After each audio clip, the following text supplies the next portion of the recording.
Bismillahirrahmanirrahim. Assalamualaikum warahmatullahi wabarakatuh. Asyhadu an la ilaha illallah, asyhadu anna Muhammadar Rasulullah. Allahumma sholli ala sayyidina Muhammad wa ala ali sayyidina Muhammad. Kama sholaita ala sayyidina Ibrahim wa ala ali sayyidina Ibrahim bil alamina innaka Hamidum Majid. Sebelumnya kita panjatkan dahulu doa kepada Gusti Allah yang Maha Agung untuk saudara-saudara kita yang telah memberikan sholawatnya kepada channel dakwah ini, ya, sehingga channel dakwah ini dapat eksis hadir dalam ruang-ruang diskusi kalian semuanya dimanapun kalian berada, hadir dengan setia, tentu dengan sebuah harapan semoga sholawat itu menjadi catatan langit amal soleh bagi mereka dan keluarganya kelak, dan insya Allah akan menggantikannya dengan balasan yang lebih baik lagi. Berikutnya untuk seluruh viewer terkasihku dimanapun kalian berada, ya, mancanegara di dalam negeri, ya, semoga selalu always dan tidak pernah never. Terima kasih atas apresiasinya dan tetaplah bertumbuh menjadi yang anti skip dan anti download. Bagi yang berkenan silahkan saja di share, tapi linknya ya tolong jangan diunduh terus dipotong-potong terus diunggah ulang, bisa kacau tuh nanti. Videoku itu bukan video yang sifatnya itu bisa ditonton sambil lalu, nggak bisa. Dia harus dipantengi. Ini kerangka berpikirnya bagaimana, stressing pointnya kemana, endingnya apa, itu nggak bisa dilihat sambil lalu. Kadang-kadang kalau berseri itu satu video pun dia belum bisa disimpulkan, harus melihat video-video seri-seri lainnya. Nah terus ini ada satu video dipotong-potong. Orang lihat satu video saja penuh tanpa melihat video lainnya. Kalau itu berseri itu bisa bermasalah, bisa gagal paham. Nah ini satu video dipotong-potong, coba. Ya.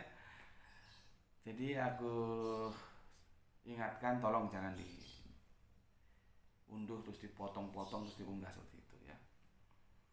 Oke, berikutnya untuk seluruh viewer terkasihku dimanapun kalian berada, ya, semuanya yang telah mendoakan kebaikan atasku, aku nggak bisa sebut satu persatu. Semoga kebaikan doamu untukku juga Gusti Allah Agung curahkan untukmu. Kita sebagai sesama saudara harus mendoakan dalam kebaikan, ya. Dan insya Allah doa-doa kita bagian doa-doa yang diijabahi oleh Gusti Allah yang Maha Agung. Amin, amin, amin ya rabbal alamin. Melanjutkan yang kemarin sempat dalam tanda kutip gagal. Gagal itu artinya kita beralih dari topik yang seharusnya ke topik yang lain. Karena ada telepon masuk dan kalian sudah tahu ceritanya, ya. Tapi ada apa-apa, tetap aja kita ambil hikmahnya, itu insya Allah ada, ya. Ketika malam Ahad itu aku kan diundang oleh channel saudara kita yaitu Ayah Sophia untuk memberikan penjelasan bersama teman-teman tentang diskusinya itu tentang penebusan dosa, ya. Karena itu merupakan salah satu cara jitu untuk saudara-saudara Kristen kita, katakanlah menarik orang-orang yang ada di luar menjadi masuk bersama mereka, ya. Sebetulnya sih bukan itu saja seperti yang sudah jelaskan kemarin. Ada satu lagi yaitu kedatangan yang kedua. Jadi selain penebusan dosa, ya siapa nggak senang dosanya ditebus, ya. Ada lagi kedatangan kedua yaitu mempersiapkan para pengikutnya yang percaya, ya, untuk dijemput masuk ke dalam surga. Sebetulnya dua itu, ya. Dan itu sama-sama, kalau bahasa marketingnya sama-sama laku keras, ya. Tapi aku lebih cenderung ke nganunya, ke kedatangan yang kedua. Itu kalau digelar tuh mesti akbar itu, ya. Oke, itu kemarin kan sudah aku jelaskan. Nah, aku akan seirama maka membahas juga tentang dosa waris, ya. Terus nanti penebusan dosa itu sebetulnya bagaimana. Dan aku aku sempat menjelaskan juga kemarin tentang peta dakwah itu kan begini ya. Ini ya, dari sini bergerak saudara Kristen kita dan kita Islam bergerak dari sini. Nanti mesti ada meeting pointnya di sini. Nah, di sini harus dikelola dengan baik supaya tidak terjadi chaos, kekacauan ya. Harus dikelola dengan baik. Di situ biasanya lewat regulasinya itu ada pemerintah untuk membuat regulasi supaya terjadi keteraturan. Karena sama-sama agama misi. Aku sudah jelaskan kemarin kan begitu. Kecuali Yahudi, yang seharusnya Yahudi itu juga misi. Tapi dengan alasan tertentu yang aku sudah jelaskan akhirnya tidak misi dia. Ya. Nah, sampai di sini telepon masuk. Akhirnya terjadilah seperti yang terjadi kemarin ya. Oke. Nah, sekarang aku akan melanjutkan apa yang kemarin sempat tanda kutip tertunda gitu ya. Ini aku hapus dulu. Jadi supaya tetap satu napas dengan malam apa? Malam Ahad ketika disuruh memberikan penjelasan tentang penebusan dosa itu, tajuk kali ini juga tidak jauh-jauh dari itu, supaya tetap satu garis, supaya kerangka berpikirmu itu masih ada benang merah, nyambung gitu, ya. Maka tajuk kita kali ini adalah Yesus datang. Yesus datang.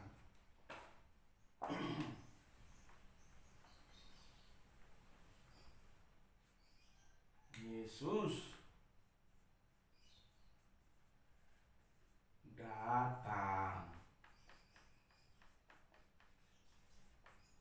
Ya. Yesus datang. Artinya dia pernah tidak ada. Dia ada ketika dia datang, gitu loh. Nah gini, ini kalau enggak otak-otak kelas-kelas wahid enggak jelas, enggak ngerti. Dikirain Yesus itu Alfa Omega. Padahal Alfa Omega itu gelar yang diberikan. Karena Yesus bilang, namamu yang telah kau berikan kepadaku sebagai penghormatan kasih sayang sang Bapa kepada putra, namanya diberikan. Tapi itu nama pemberian gelar, bukan Yesus itu Alfa Omega. Ini teman-teman Kristen banyak yang gagal paham. Seperti diskusi kemarin. Ya. Untungnya itu masih Alfa Omega. Kalau di perjanjian lama itu bahwa di kitab Kejadian itu bukan lagi gelar Alfa Omega, ya. Nabi Musa itu diangkat menjadi Allah, ya. Jadi nama Allah itu disematkan pada Kanjeng Nabi Musa. Dan begitu juga di pengadilan ilahi, Allah berdiri di antara para Allah, di sidang para Allah. Coba gimana? Tapi orang Israel itu tahu karena itu bahasa mereka.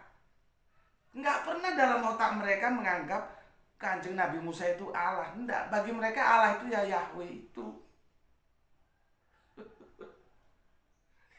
Itu sudah clear.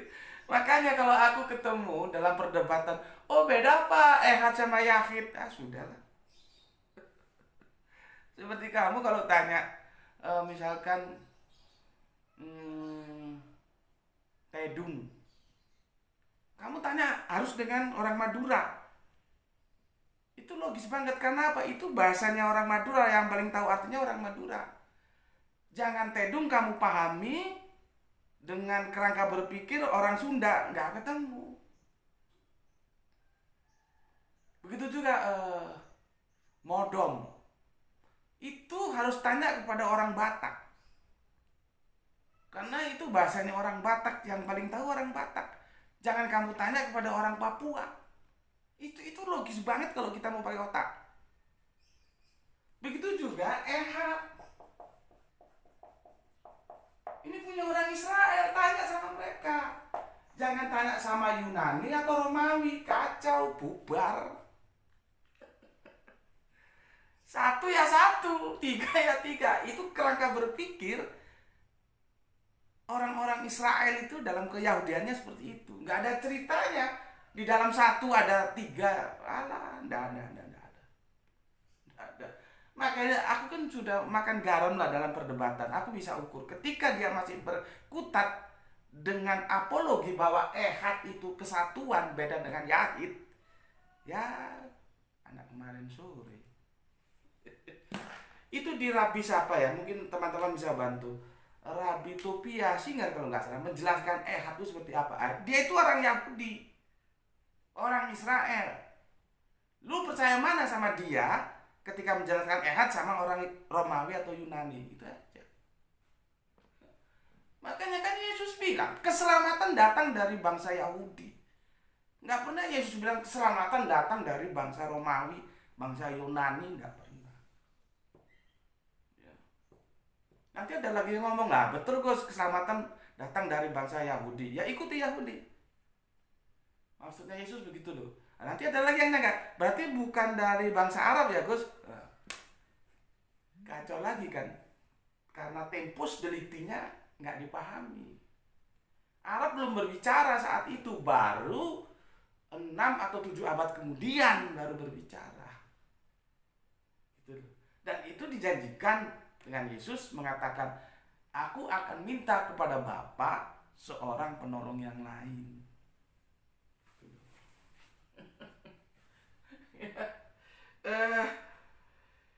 Harapanku sih teman-teman ya bisa mengamati bagaimana cara aku memaparkan sebuah argumentasi ya. Kenapa bisa begitu? Itu karena memahami, belajar, mencermati ya, Alkitab itu secara totalitas gitu. Jadi ada teman kita mau bicara perspektif perjanjian lama, kita ngerti, perjanjian baru kita ngerti, mau dibawa kemana aja kita ngerti gitu.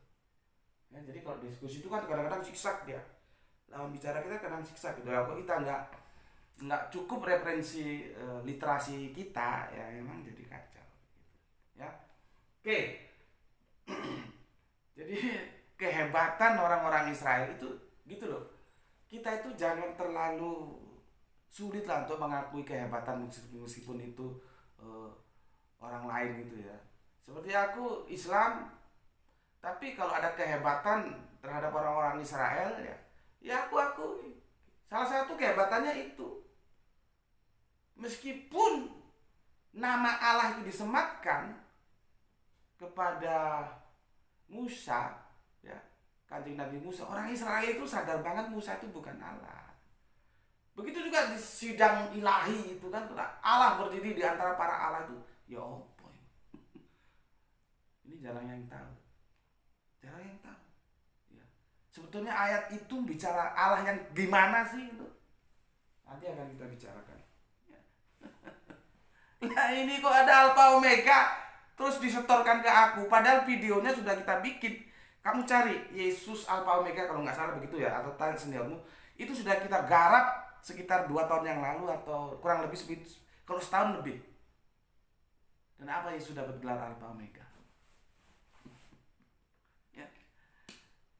Untungnya masih Alpha Omega. Kamu bisa bayangkan bagaimana bandelnya mereka kalau Yesus diberi gelar oleh Allah seperti bagaimana Allah memberi gelar nama Allah kepada Kanjeng Nabi Isa atau Kanjeng Nabi Musa atau Moses. Oh, itu lebih bebal lagi itu dikasih tahu. Lebih sulit. Orang begini aja sulitnya minta ampun. Ya. Kalau bahasa Alkitab itu bebal, tegar tengkuk, nah itu bahasa-bahasa Alkitab. Ya. Oke, sekarang kita ke sini. Yesus datang itu ya mengajak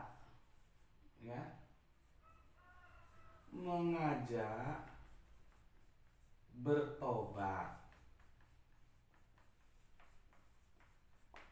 ya versus menebus dosa.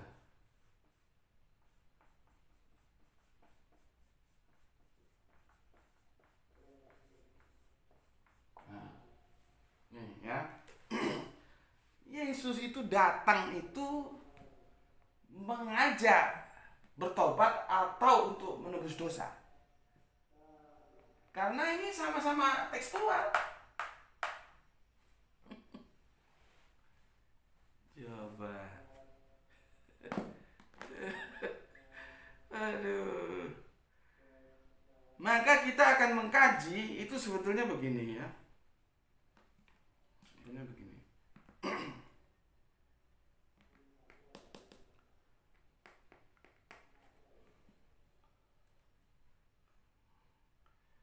Di Lukas, pijakan dasarnya tuh di Lukas 5:32. Ya. Nanti ayatnya banyak ini ya. Lukas ya 5:32. Aku datang bukan untuk memanggil orang benar, tetapi orang berdosa, supaya mereka bertobat.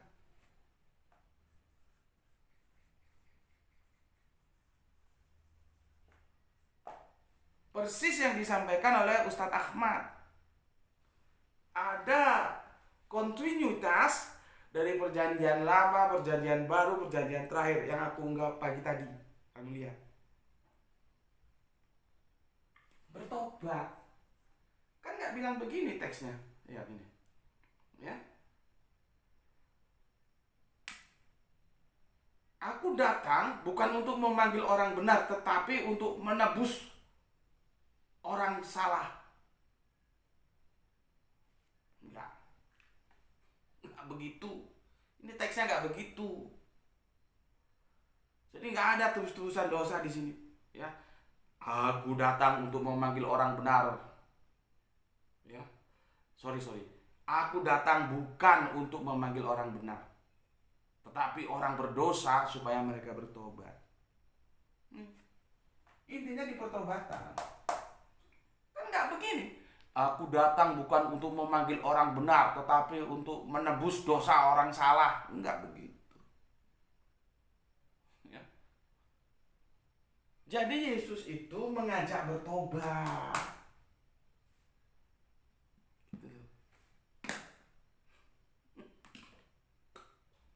Mau dibantah itu, bantah saja. Ngomong sama LAI sana. Di mana nih teks kok begini? Bismillahirrahmanirrahim.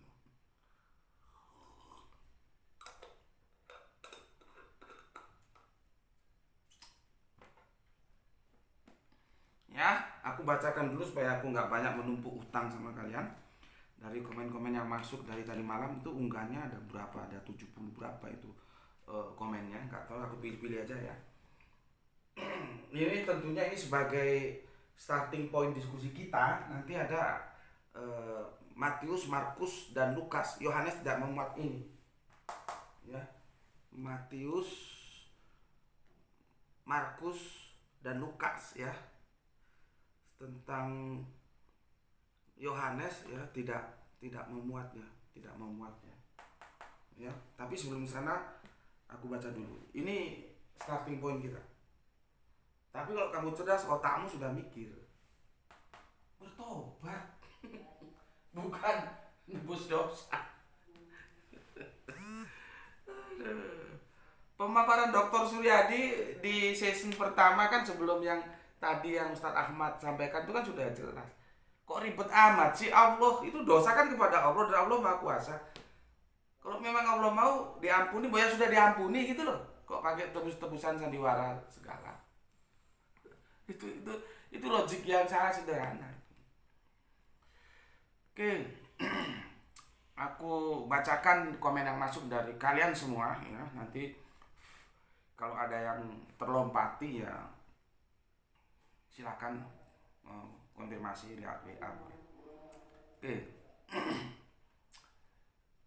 Ini langgarku lagi rusak speakernya. Jadi kalau ada di sini masuk mohon dimaklumi ya, karena ini nggak kedap suara, lagi di servis ya. Jadi kalau ada suara-suara speaker masuk ya mohon dimaklumi. Kang Rupano Pitra, Depok izin hadir menyimak debat yang hebat, memancing kita untuk lebih menggali lebih dalam lagi tentang kristologi secara faktual dan kitabiah. Salam Isra, Islam rasional. Ya alhamdulillah ya. Intinya debat itu Debat itu sebetulnya bagus loh. Cuman karena orang melakukan debat dengan jelek, jadi orang menganggap debat itu menjadi jelek. Enggak. Debat itu kalau dalam bahasa Melayu kan mengadu argumen. Artinya ya argumennya saja, sentimennya jangan. Yang masalahnya perdebatan-perdebatan sekarang justru argumennya 10%, 90% sentimennya. Orang dihajar itu dari psikologisnya, bukan dari kerangka berpikirnya. Ya kacau. Akhirnya debat yang itu bagus sekarang dipahami berbeda menjadi sesuatu yang tidak bagus, yang salah. Ya.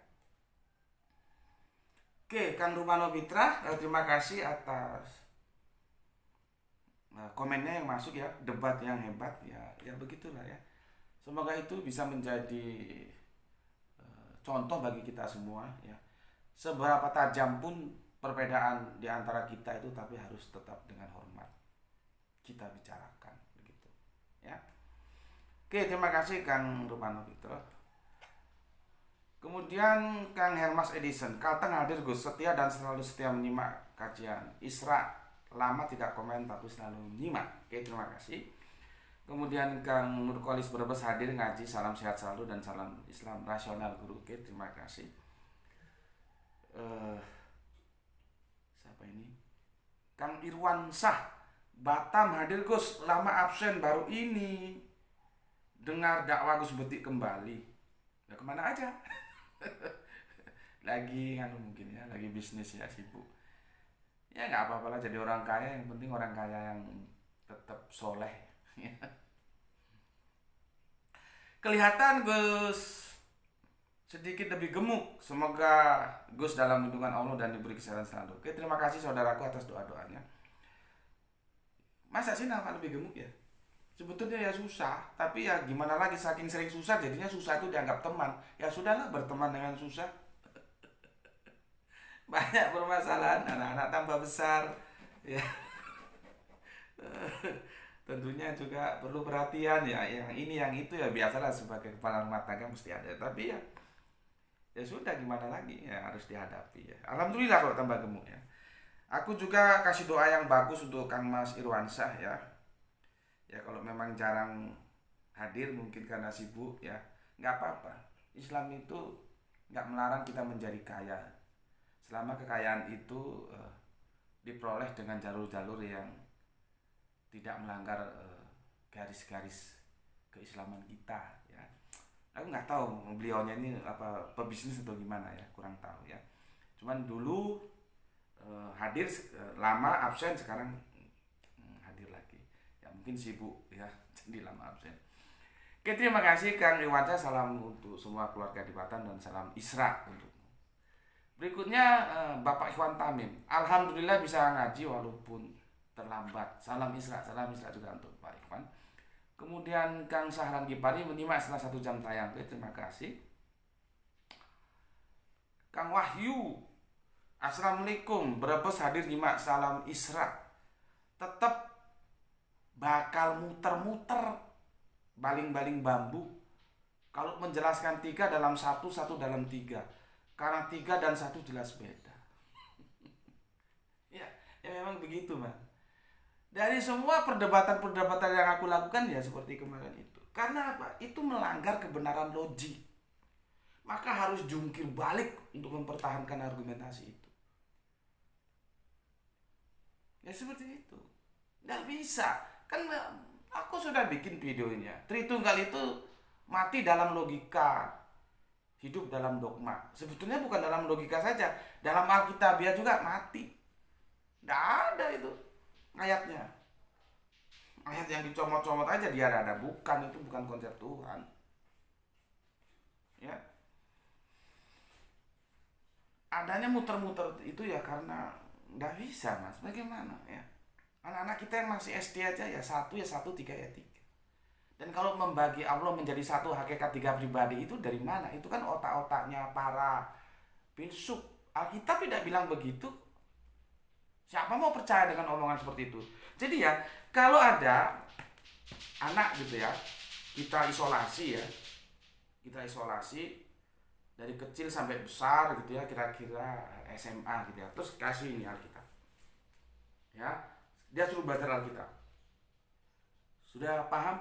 Sudah itu tanya, Allah itu berapa? Mesti dia bilang tunggal, ehad. Nggak ada Tritunggal tuh, Allah Tritunggal nggak ada, karena memang nggak ada di sini itu loh. Jadi simpel gitu kalau kita mau eksperimen ya. Ada anak ya, jangan dikontaminasi oleh dogma-dogma, jangan, biarin dia tumbuh. Setelah itu kasih Alkitab, suruh baca sepuasnya. Setelah dia paham, sudah jelas-jelas kita tanya, Allah itu tunggal atau Tritunggal? Mesti dia bilang tunggal, karena nggak dapat Tritunggal di mana. Artinya Tritunggal itu disuntikkan ke dalam kekristenan via Tertullian. Itu yang pertama. Yang kedua, konsep Tritunggalnya tiap kekristenan saja itu beda-beda. Walaupun sama-sama Tritunggal, ya, beda-beda. Kalau yang aku tahu, ada sosok yang paham, dia paham bahwa Tritunggal ini kalau dibawa ke kuantitatif, bagaimanapun dipertahankan orang akan tertawa senyum karena tidak bisa memuaskan intelektualnya. Maka dia mengatakan bahwa Tritunggal itu bukan keberapaan Allah, tapi kebagaimanaan Allah. Nah itu meskipun geblek, tapi termasuk cerdas itu, karena dia tahu kalau Tritunggal dibawa ke medan kuantitatif sampai mampus nggak akan bisa dijelaskan. Maka dia dibawa ke kualitatif, bukan yang berapa Allah tapi bagaimana Allah. Itu teknik lari yang bagus ya. Masalah nanti dia tahu bahwa sebetulnya dia menipu dirinya sendiri, itu ya urusan dia. Memang nggak bisa. Jadi kalau ada diskusi ya, dan dia masih mempertahankan Tritunggal itu dalam konsep keberapaan Allah, nah itu belum secanggih yang ini. Kalau ini sudah canggih, apologinya canggih, dia tidak mau dibawa domain keberapaan Allah, tapi dia mengatakan kebagaimanaan Allah. Siapa namanya? Ya, nggak perlu lah ya, yang jelas seperti itu. Oke, kemudian Kang Edi Margono yang punya Jogja. Assalamualaikum. Waalaikumsalam. Kemudian Kang Dolman Padilla. Assalamualaikum Gus. Sudah terlambat menyimak aku Gus. Kalau pemahaman Oton seperti ini wajar saja. Ada istri Tuhan di Indonesia. Menyimak kajian ini bercampur perasaan untuk para Oton, kasihan dan lucu gitu. Ya gimana lagi Kang Maman ya begitu. Makanya kan aku berkali-kali taatlah pada Alkitab, nggak usah diintervensi dengan dogma ya. Cuman kan aku hanya bisa mengajak, nggak bisa memaksa ya. Masing-masing punya hak prerogatifnya sendiri. Kemudian Kang Mas Putra Wayah, nah, ini aku belum tahu, ini junior ya masuk. Assalamualaikum Gus. Waalaikumsalam. Hadir walau telat tetap nyimak. Oke, terima kasih. Kang Putra Wayah ini namanya baru ini aku dengar, mungkin bisa konfirmasi dari mana gitu ya. Oke, berikutnya Kang Jan Reksa. Air yang air gelas ya gelas. Air ya air, gelas ya gelas. Mau dipelintir kopi dan teh adalah air, kopi dan teh mengandung membawa kebenaran air. Tapi ya tetap partikel air ya partikel air, partikel kopi dan teh berbeda dengan partikel air. Tanpa air, kopi, teh dan hanya sebuah serbuk yang absolut ya tetap absolut. Mengerikan sekali bermain-main dengan hukum yang pertama. Ya faktanya begitu. Padahal kata Yesus apa? Kalau engkau tidak setia pada perkara-perkara kecil, maka engkau tidak akan setia terhadap perkara-perkara besar. Lah hukum utama itu perkara besar. Tidak setia kepada ketauhidan Allah. Gimana kalau nggak babak belur? Ya. Cuman lagi-lagi kita hanya bisa mengajak. Kita tidak boleh dan tidak bisa memaksa. Ya. Kemudian soleha kita Giasi. Salam alaikum, salam Isra, salam Isra. Seru Gus, mudah-mudahan GM bisa ketemu langsung. Lanjut Gus. Iya memang aku kemarin bilang ya. Apa dia yang undang apa aku yang undang gitu ya. Tapi harapanku sih ya sekali-sekali lah dia yang undang ya. Mewakili teman-teman saudara-saudara Kristen kita yang lainnya, karena selama ini yang ngadakan itu mesti dari pihak Islam gitu. Tapi ya kita juga nggak bisa memaksa ya, hanya menawarkan gitu. Karena kalau ketemunya itu di darat lebih asik. Ya. Oke, terima kasih untuk Soleha Mbak Kiasi. Kemudian Kang Samsul Yatim, nyimak Gus. Bapa di dalam aku, Inaloha ma'ana, itu sering diucapkan Kanjeng Nabi Musa ya. Bagi semua muslim mudah untuk mengerti, tapi entah kenapa mereka ini kayak kurang wawasan sastra saja. Ya, perlu belajar sastra lagi mungkin ya. Kan sudah jelas, Inaloha ma'ana ya. Itu sering diucapkan oleh kita ya, seperti kalau bersama-sama itu ya. Jadi ada sebuah kebersamaan, tapi bukan berarti dalam kebersamaan itu terus Allah menjadi kita, kita menjadi Allah. Karena nggak begitu. Kan ada lagi yang Inaloha ma'asobirin. Allah itu bersama dengan orang-orang yang sabar. Bersama itu jangan terus dipahami terus Allah menjadi orang menjadi Allah, kan jadi kacau. Dan kemarin ini ya, aku nggak kaleng-kaleng loh ya. Itu sudah kita bahas, cari videonya ada itu. Kalau aku di dalam Bapa, Bapa di dalam aku dijadikan argumentasi sehingga Yesus menjadi Allah, itu nanti Allahnya bisa menjadi 17. Karena di ayat yang lain Yesus berdoa, semoga ke-12 muridnya itu bersama kita. Bersama-sama di dalam Allah itu. Berarti kan 12 tambah Yesus 13 tambah Allahnya 14. Iya kan? Roh Kudusnya 15 jadinya. 15 tunggal. Bukan Tritunggal lagi. 15 tunggal. Itu sudah ada videonya coba. Kalau kata-kata di dalam itu terus menjadikan itu argumentasi bahwa Yesus itu Allah.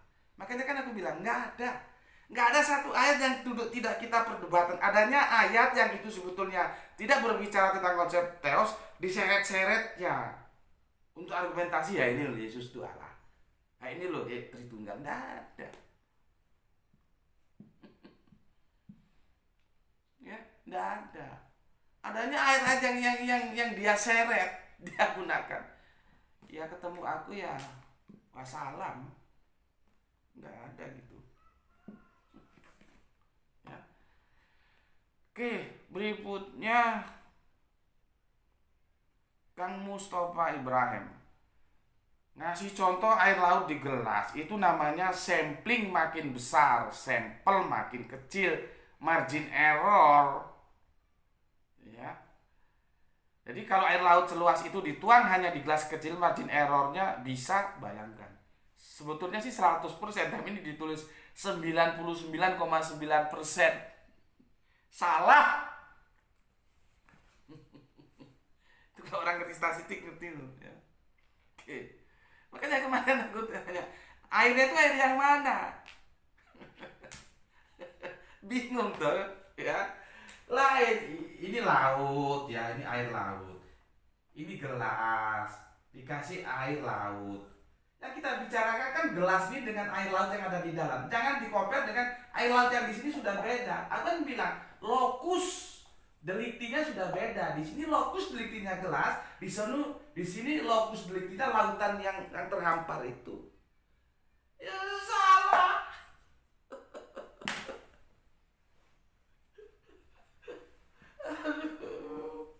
Gimana sih? Ya salah. Oke, kalau pendekatan statistiknya itu Mustafa Ibrahim sudah menjelaskan itu.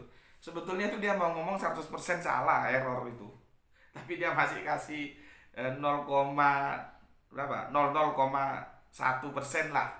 Bayangkan untuk menjaga perasaan ya dikasih 0,1% benar. Padahal 100% salah itu sebetulnya. Ya. Oke, salam Isra juga untuk Kang Mustafa Ibrahim yang ada di Bulan Sumur ya. Selanjutnya Al-Fatih Brebes nyimak Tuan Guru salam Isra. Salam Isra juga. Bismillahirrahmanirrahim. Kemudian ini teman perjuangan lama ini, Kang Hans Indrayana. Assalamualaikum. Waalaikumsalam. Tetap semangat, 6 tahun di atas Pak Dokter. Bojo siji. Enggak, sebentar lagi bojonya nambah kok.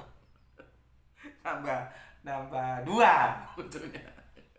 Oke, terima kasih untuk Kang Mas Hans Indrayana yang ada di Surabaya. Ini teman dakwah di Facebook. Beliaunya guru SMA. Berikutnya Gispati. Alhamdulillah, nyimak Tuan Guru. Menarik kesimpulannya, runtuhnya pilar Alkitabiah Tritunggal. Lari sana sini cari ayat, nggak ada yang pas. Karena memang nggak Alkitabiah, tapi nggak mau jujur. Salam Isra dari Palu. Terima kasih untuk Solehaku Gispati. Salam Isra untuk keluarga yang ada di Palu. Kemudian Kang Ahrif Musinin, Tuban hadir Gus K. Terima kasih. Kang Yoyo Kuswoyo. Assalamualaikum, Jember hadir Tuan Guru. Oke, terima kasih. Muhammad Bintang Ramadan, kamu oot nanti aja ya, aku bikinkan video tersendiri ya, supaya nggak ganggu ini ya. Nanti tak bikinkan video sendiri nanti ya. Oke. Kemudian Kang Hans Indrayana tanya, itu HTD ya Gus? Bukan, makanya nonton videonya yang jelas, kan sudah dijelaskan kok HTD gimana sih. Nah ini sebagai bukti. Video gue itu nggak bisa ditonton sambil lalu, harus fokus. Dikirain gue teleponan sama HTD, enggak. Kan sudah dijelaskan kerjanya apa, namanya siapa, asal dari mana. Yo Kang yo, cepet-cepet menikah lagi, jangan jadi duda aja lama-lama, jadi nggak fokus gini kamu nonton video. Oke, berikutnya Kang Mas Rizal Wahyu, Rembang hadir pertama Gus. Oke, mantap ini, jangan lupa ya, tugas kampus. Mas Bio 83 ini juga gebleknya minta ampun. Penelpon suara seperti Frans Donald. Kamu nggak dengar apa yang dijelaskan dia, memperkenalkan diri kok Donald. Donald itu Jawanya nggak medok, karena dia kan Jember asalnya. Sekarang ada di Bali atau di mana? Kalau dia itu Jawa Tengah, medok. Ya. Bukan, kamu itu sudah. Aku kadang-kadang ya bisa memaklumi ya. Sudah sejelas itu pun masih ada yang salah. Padahal kan orang Jawa bilang ceto welo welo. Sudah jelas memperkenalkan diri, masih ada yang bilang HDT, ada yang bilang Frans Donald. HDT itu pendeta yang mengkritik Tritunggal itu loh. Ya. Tapi dia akhirnya kebingungan. Dia Allahnya tunggal, tapi tunggalnya ke Yesus, itu yang jadi masalah. Ya. Oke, Septian Kusmanda hadir, terima kasih. Kabul 86 cakep. Ya. Sopo iki gak ngerti ya. Jan Reksa, tambahan Gus. Matius 28:19, karena itu pergilah jadikan semua bangsa muridku dan baptislah mereka dalam nama Bapa, Anak dan Roh Kudus. Itu bukan ayat Gus. Itu footnote, catatan kaki yang ditulis oleh Paus Benediktus 16, dicetak menjadi ayat oleh Erasmus dan Rotterdam pada tahun 1527. Iya Mas, aku tahu. Makanya kan kemarin kan aku kan orangnya begitu, ya. Selalu memberikan penghormatan ya. Karena kalau kaku-kakuan, kalau ayat itu aku bantah di depan, maka diskusinya mandek. Aku kan bilang kemarin begitu. Ini sebetulnya bermasalah karena Matius itu harusnya berhenti di Matius 28 ayat yang ke-15. Mereka menerima uang itu dan berbuat seperti yang dipesankan kepada mereka, dan cerita ini tersiar antara orang-orang Yahudi sampai sekarang ini. Dari narasinya saja kita sudah bisa merasakan sebagai orang yang baca sastra ya, ini ayat penutup. Baru kemudian tahun 1527 dibikin perikop baru, perintah untuk memberitakan Injil. Gue tahu dan gue kan bilang kan kemarin, ini sebenarnya ayat bermasalah, tapi oke lah ya, daripada diskusinya mandek gitu loh. Aku orangnya begitu. Kalau sudah aku penggal di depan, maka diskusinya mandek. Ya. Dan itu kalau kita buka Injil Gospel itu lebih jelas lagi, ya. Itu bukan ayat kok dipegang. Makanya aku bilang Hati-hati memaksakan ayat bukan konsep teos dipaksa sebagai konsep teos, kan kacau. Ya, ini lagi dari Kang Mas eh Donditan ya. Dia kasih yang alhamdulillah Mas Donditan, aku yang dikasih apa itu? Aku kan punya dua. Ini yang dari dia ya. Gospel yang sudah diterjemahkan. Itu satunya dari Kang Rahadi Purnomo yang original yang bahasa Indonesia ya. Coba aku baca di sini ya. Ini komentarnya ini ya. Komentarnya ini dari Mas Donditan. Matius 28:19 ayat sisipan gereja abad kedua. The Catholic Encyclopedia 2 page 263. Ini bahasa Inggris ya. The baptismal formula was changed from the name of Jesus Christ to the Word, Father, Son, and Holy Spirit by the Catholic Church in the 2nd century. Di buku Five Gospel Matius 28:19 tidak berasal dari Yesus. Nih.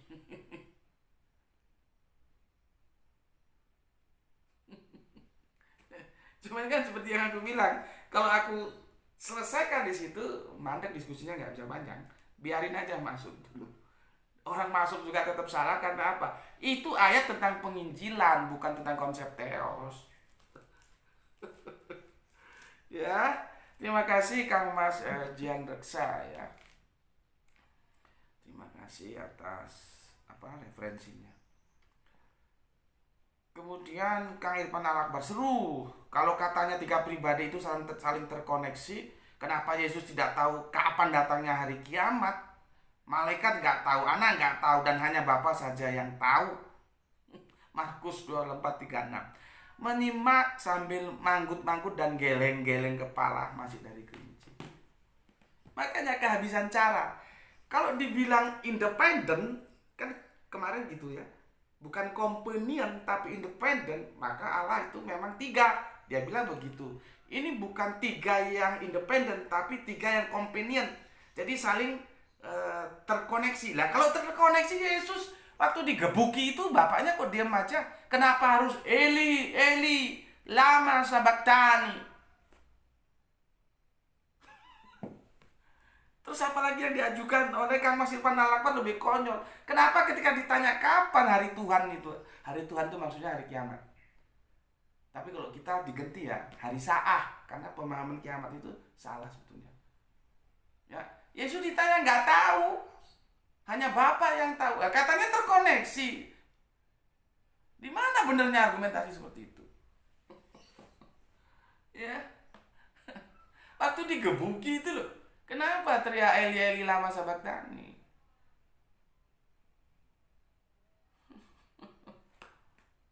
Terkoneksi apanya? Makanya kan aku sudah bilang ya. Tapi bagaimanapun, seperti kemarin bagaimana aku memberikan sebuah tanggapan ya. Kalau diskusi itu dibawa ke filsafat memang agak ribet. Masing-masing berargumentasi, setiap orang punya argumentasi masing-masing. Cuman aku tidak pernah khawatir, tidak pernah ragu, karena aku literal. Aku mesti nuntut pendapatmu itu didukung ayat mana. Kalau nggak ada ayatnya, kamu cangkemmu ngomong 1000 kali juga nggak mungkin aku gubris. Makanya aku tenang-tenang saja, mau diajak filsafat kayak filosofis kayak apa kayak terus saja. Karena jelas seperti yang dikatakan Irfan Al-Akbar. Kalau memang terkoneksi, kenapa tidak tahu kapan hari kiamat? Kan sesuatu yang aneh. Seperti katanya si Gispati tadi, lari ke sini blunder, lari ke sana blunder, lari ke sana blunder. Ya memang nggak ada kok. Aku lebih senang itu dokter, waktu itu belum dokter, dia masih S2 ya, Mas Stebri Lumintang, dia bilang, sudahlah ini iman kami. Nah kalau sudah gitu asik, ya sudah, nggak usah dibicarakan. Artinya memang secara logik itu nggak bisa dijelaskan. Ngaku gitu itu lebih terhormat. sudahlah ini iman kami. Ya sudah, kita juga tidak boleh terus tanya orang sudah. Artinya itu sudah dalam perspektif iman, tidak bisa dibawa dalam perspektif ilmu. Iman itu nggak bisa didiskusikan, yang bisa itu ilmu. Nah kalau lawan bicara kita sudah mengatakan itu, harus kita hormati.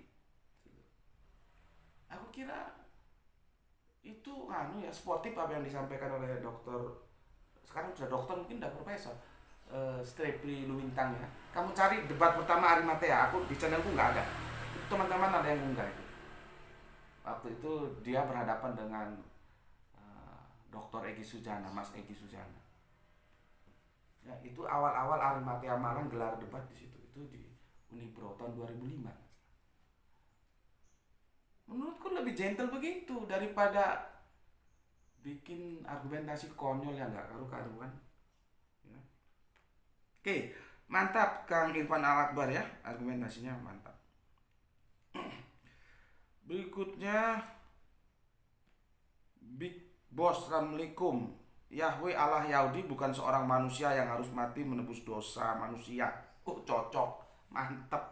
Makanya nggak ada ceritanya ya, Yesus itu Yahweh, nggak ada ceritanya.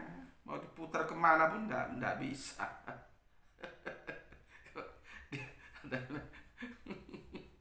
Nah, ya, bukan masalah menerima misi Yesus atau tidak. Lah teman dari Kristen Tauhid, teman dari Saksi Yehova, apakah mereka tidak menerima misi Yesus? Menerima, buktinya menolak Tritunggal. Jadi argumentasi itu mentah.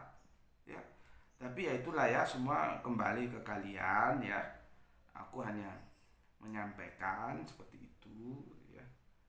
Jadi kalau ada perbedaan, sampaikan aja dengan baik ya, dengan sedikit guyon-guyon, jangan terlalu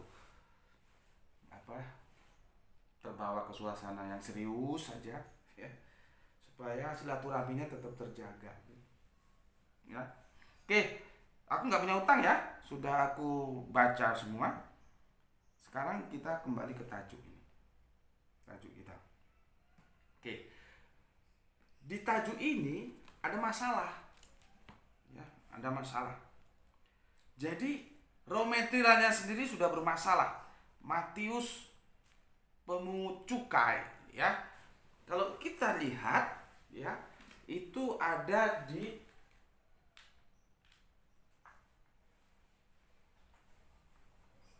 sini ya.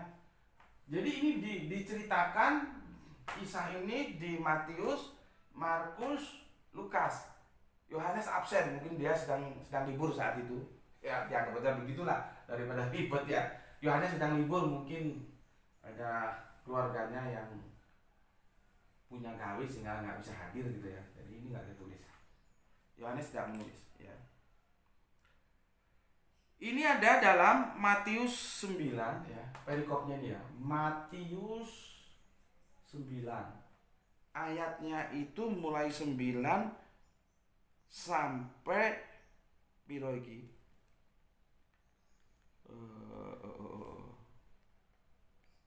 9 sampai 13 harusnya, tapi yang ini kok langsung 14, 12, 13. Iya, 9 sampai 13. Gini perikopnya ya. Nanti kamu cermati 9 sampai 13. Ya. Di sini sosok itu bernama Matius. Ya. Di sini sosoknya itu pusat pembicaraannya itu bernama Matius. Ya, sekarang kita lihat di Markus ya. Markus piro iki?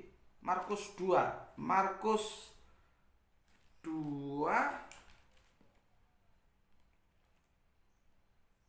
ya, 13. Markus satu perikop ini ya. Markus 2 13 sampai oh iya betul. Ini tadi Matius piro lagi? Sebentar. Nanti kamu bingung aku salah nulis. Matius 9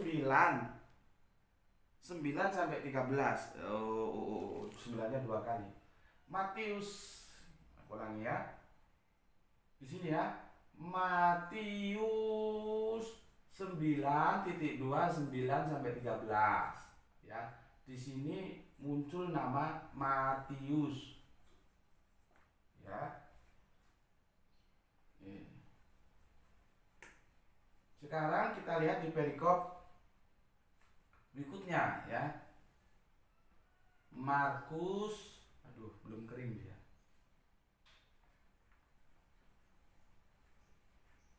Ya, Markus 2:13 sampai Markus 2 ya.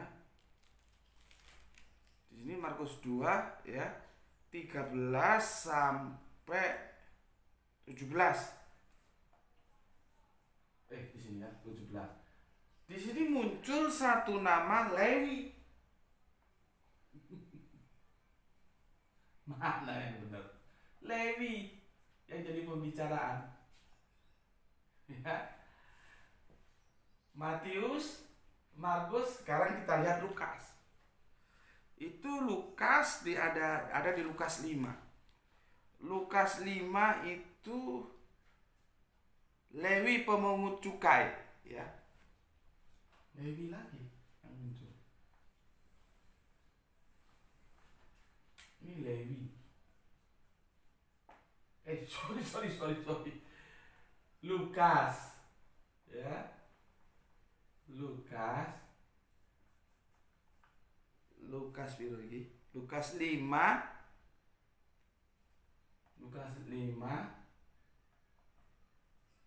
Ya.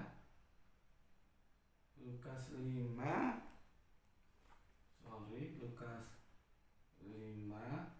Ya. Ayatnya 27 sampai 32. Nah, ini. 27 sampai 32. Di sini juga muncul Lewi.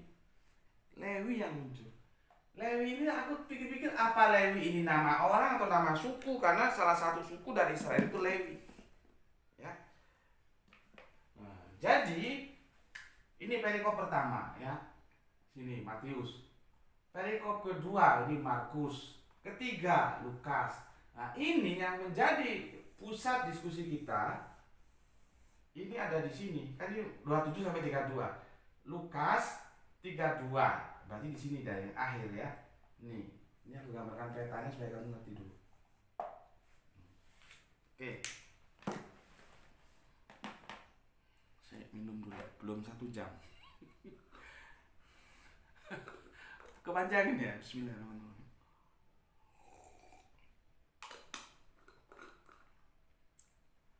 Oke, coba kita analisa. Dari tingkat nama saja, ini catatannya sudah nggak akurat. Di sini Matius, di sini Lewi, di sini Lewi, nggak akurat. Terus kita mau bilang ini yang benar gimana ini? Catatan Injilnya, ya, yang benar gimana ini? Lewi atau Matius? Atau Matius itu sama dengan si Lewi? Coba. Kacau ya, nanti aku kasih tahu kamu ya, kacau banget ini. Belum lagi kita ke masalah ini, bertobat atau mengajak bertobat atau menghapus dosa ya. Jadi identitasnya nggak jelas gitu ya. Tapi ya sudahlah ya, kita coba mengais apa yang bisa kita kais sebagai informasi dari sini. Aku bacakan dulu begini dari Matius ya. Matius pemungut cukai ya, karena dia kasih nama Matius di sini. Begini. Setelah Yesus pergi dari situ, ia melihat seorang bernama Matius. Ya, Matius. Duduk di rumah cukai, lalu ia berkata kepadanya, "Ikutlah aku." Maka berdirilah Matius lalu mengikuti dia. Kemudian ketika Yesus makan di rumah Matius, datanglah banyak para pemungut cukai. Cukai itu pajak ya. Dan orang berdosa dan makan bersama-sama dengan dia dan murid-muridnya. Jadi campur makan bareng itu bagi orang Yahudi tidak mau makan sembarangan. Campur-campur itu tidak mau. So, itu sombong atau percaya diri itu. Tidak mau. Yesus makan di rumah Matius, datanglah banyak pemungut cukai dan orang berdosa dan makan bersama-sama dengan dia, maksud dengan Yesus dan murid-muridnya. Pada waktu orang Farisi melihat hal itu, ketahuilah mereka, pada waktu orang Farisi melihat hal itu, berkatalah mereka kepada murid-murid Yesus. Jadi berkatanya kepada murid Yesus, mengapa gurumu makan bersama-sama dengan pemungut cukai dan orang berdosa? Ya. Lalu Yesus mendengarnya dan berkata, bukan orang sehat yang memerlukan tabib, tetapi orang sakit. Dijawab diplomatis. Ini namanya jawaban retorika. Ya. Jadi pergilah dan pelajarilah arti firman ini, yang kukehendaki ialah belas kasihan dan bukan persembahan. Karena aku datang bukan untuk memanggil orang benar, melainkan orang berdosa. Banyak masalah di sini ya. Setidaknya ada 2 atau 3, tapi kita fokus ke nama saja dulu ya. Nama saja dulu, nanti ke teks berikutnya. Dia sebut di sini siapa? Matius. Jadi Matius itu si pemungut cukai. Ya. Oke, kita belum ke sini ya. Ke sini dulu. Nama ini kita selesaikan dulu. Sekarang kita lihat Markus. Ini kitabmu bukan? Markus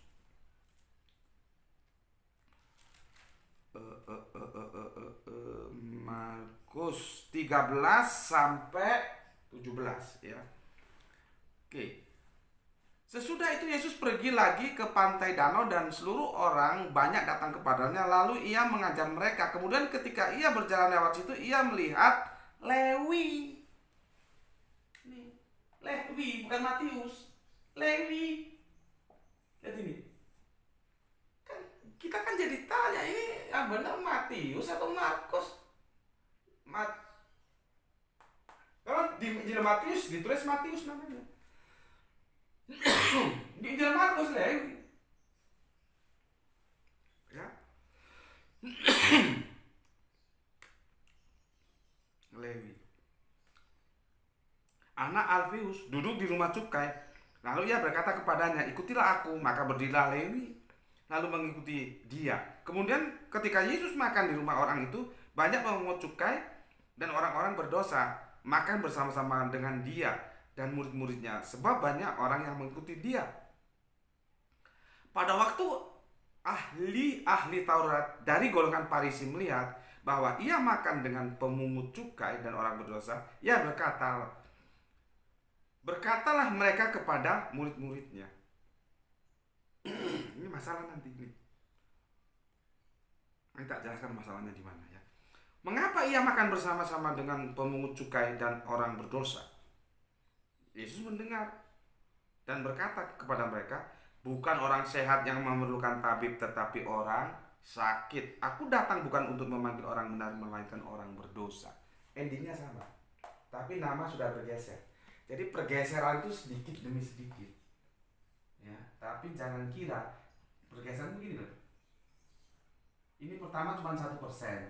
Ini kok ditarik terus lama-lama ya bukan segini, dan dilebar. Tarik terus ya lebar, panjang. Tarik terus panjang. Jadi benar kata Yesus, jangan meremehkan hal-hal yang kecil. Di sini mungkin 1 derajat, tarik ke sini 5 derajat ke sana. Di sini yang bergeser baru namanya. Ya. Dari Matius ke Lewi, endingnya tetap sama. Endingnya berkata begini. Ya, bukan orang sehat memerlukan tabib, tetapi orang sakit. Aku datang bukan untuk memanggil orang benar, melainkan orang berdosa. Masih sama. Yang sudah bergeser namanya Lewi. Ya. Sekarang kita lihat di Lukasnya. Lukas 27 sampai 32. Aku tulis ini supaya kalian bisa kalau tanya argumentasi alkitabiahnya ada, bisa dipertanggungjawabkan secara akademis ya, bukan hanya asal ngomong aja Ini ada. Kalau nggak percaya namanya sudah berubah, ya buka Injil. Berubah nggak? Ini Matius ini Lewi. Sekarang ke Lukas 5:27. Kemudian ketika Yesus pergi keluar, ia melihat seorang pemungut cukai yang bernama Lewi. Nah, Lewi. Ya, Lewi. Ya. Lewi. Sedang duduk di rumah cukai. Yesus berkata kepadanya, "Ikutilah aku." Maka berdirilah si Lewi dan meninggalkan segala sesuatu lalu mengikuti dia. Maksudnya mengikuti Yesus. Ya. Dan Lewi mengadakan suatu perjamuan besar untuk dia. Di sini ditegaskan yang mengadakan perjamuan besar itu si Lewi. Kalau di sini kan nggak jelas, hanya cuma makan gitu aja. Kalau di sini nggak, perjamuan besar dihela oleh si Lewi. Ya. Dan Lewi mengadakan suatu perjamuan besar untuk dia di rumahnya, dan sejumlah besar pemungut cukai, ya maklum lah dia kan pemungut cukai, terus kolega-koleganya, konco-konconya ya diajak lah ya,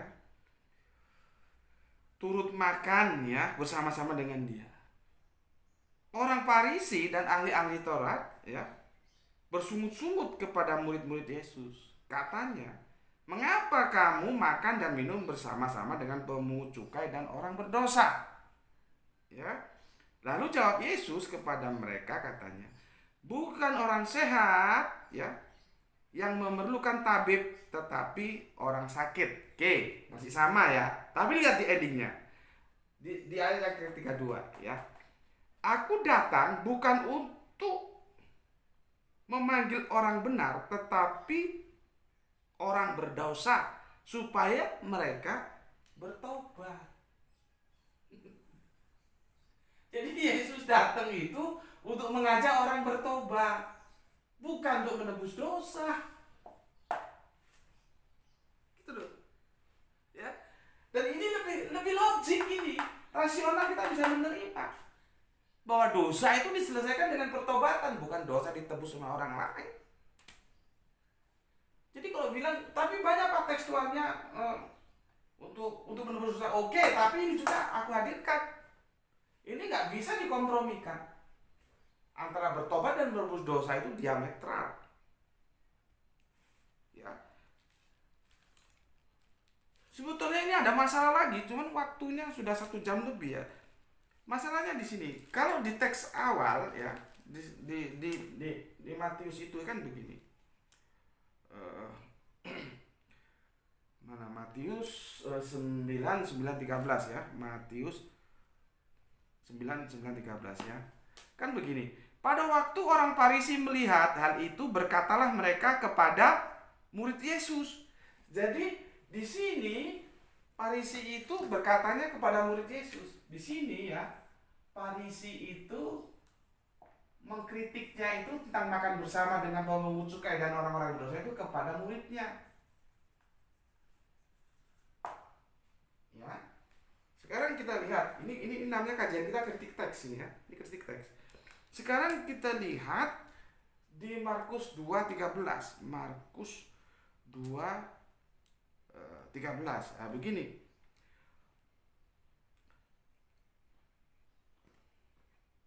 Pada waktu ahli-ahli Taurat dari golongan Farisi melihat bahwa ia makan dengan para pemungut cukai dan orang-orang berdosa itu, berkatalah mereka kepada muridnya. Sama. Ini orang-orang Farisi mengkritik muridnya. Kenapa kalian makan begitu? Ya. Maka di sini kata gantinya yang ditanyakan kan Yesus, iya. Di sini kata gantinya iya. Ya. Sama dengan di apa namanya? Di pemungut cukainya itu ya kata gantinya, mengapa gurumu makan bersama-sama dengan pemungut cukai?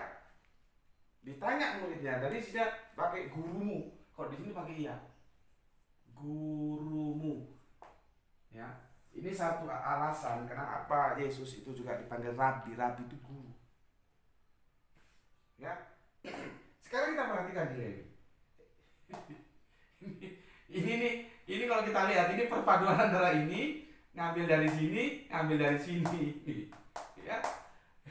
Lewinya ngambil dari sini, tapi tentang siapa yang dikritik itu ini ngambil dari sini. Jadi ini mungkin tinggal ngambil nyontek dari sini terus dibikin baru gitu. Ya, kita lihat Lukas 5:27 ya. 5:27 begini ya. Orang-orang Farisi dan ahli-ahli Taurat bersungut-sungut kepada murid-murid Yesus. Ya. Katanya, "Mengapa kamu minum bersama dengan pemungut cukai dan orang-orang berdosa?" Jadi bersungut-sungut kepada murid Yesus. Ya. Ya, lalu jawab Yesus kepada mereka, katanya bukan orang sehat ya yang memerlukan tabib, tetapi aku datang bukan untuk memanggil orang berdosa, ya. Jelas ya? Ini nanti yang jadi bermasalah itu di akhirnya ini. Ya. Kita lihat dari atas, ya. Lukas 5:27 sampai 32 ya, kan begini.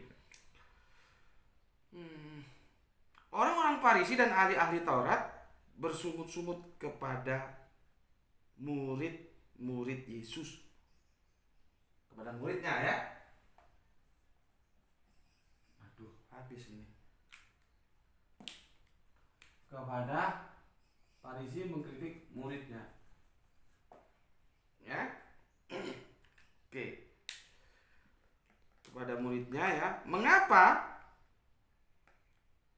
ya kamu makan dan minum bersama-sama dengan pemungut cukai?" Nah, yang di sini yang dipakai kamu. Di sini kamu.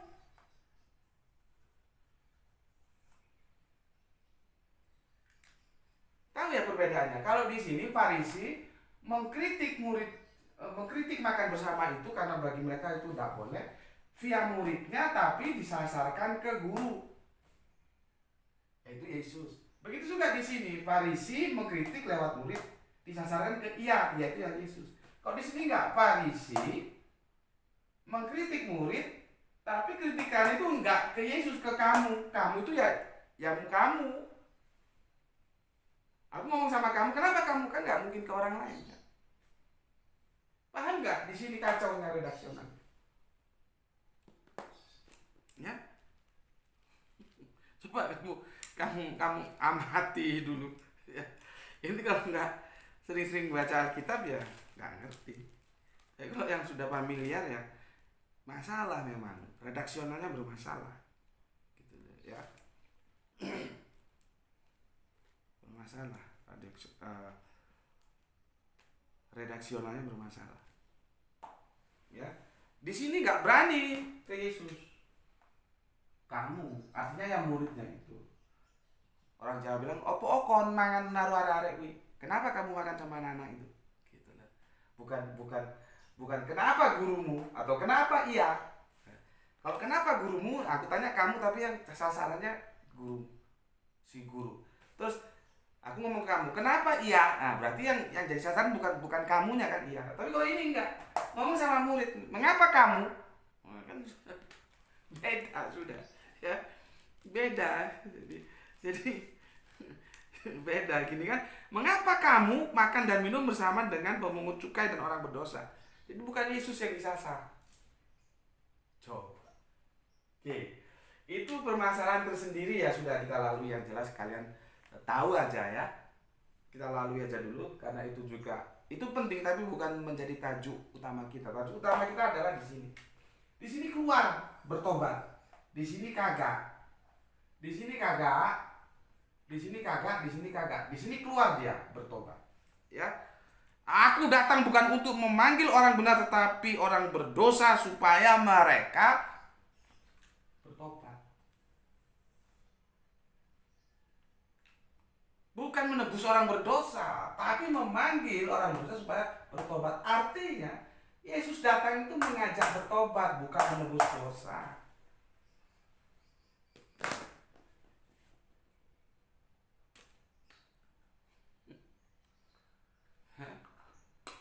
Bismillahirrahmanirrahim. Ya, aku Aku sampai lupa jam berapa ini ya. Aku harus jemput anakku sekolah. Oh, sudah 2:30 ya. Oke, sampai di sini dulu ya. Silakan dipahami dulu duduk bermakna seperti itu ya. Semoga semuanya bisa diikuti. Untuk saudara-saudaraku, jaga Allah, jaga Kanjeng Nabi, jaga Islam, jaga iman, baca Al-Quran ya, untuk menjaganya, menjadi bingkai imanmu, tapi tetap memberi hormat kepada saudara-saudara kita yang lain ya. Berikutnya semoga kita mendapatkan